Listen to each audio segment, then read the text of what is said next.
I'm Dan Galusha of Dan's Fishing Tales, and I got a tip for you here on using the Roadrunner Sickle hook heads.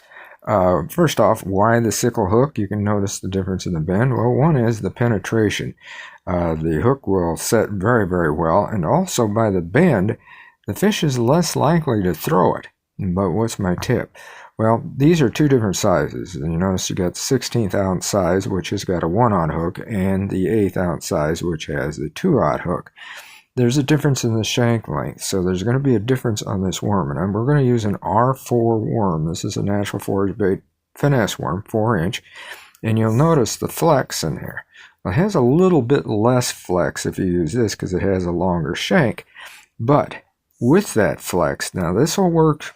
Basically, you're going to think about crappies, and it will work for big crappies, but also it's very good for bass. You can use it on a lift and fall type retrieve where the blade, and if you want more flash, you can go to this one.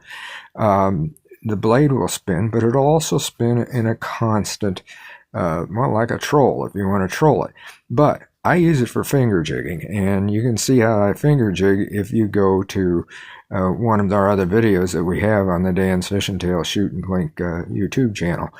But this, you can see the flexibility in this. So as you're going along with it, this thing will really flex, and with the finger jigging, as you're bobbing it along, that's going to go along with it.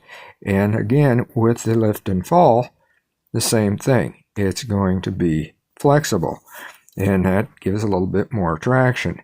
And if you need a little bit more weight, you can go to this, and you'll notice that this has a keeper barb. Okay, with some of these, and you can see it sticking out here, it could rip the head. Well, you can remove that keeper barb if you want. You know, you can file it off, snip it off with your snippers or whatever. And anyway, that's a tip for you, using a 4-inch finesse worm like this Natural Forage Bait R4 on the Roadrunner sickle hook heads.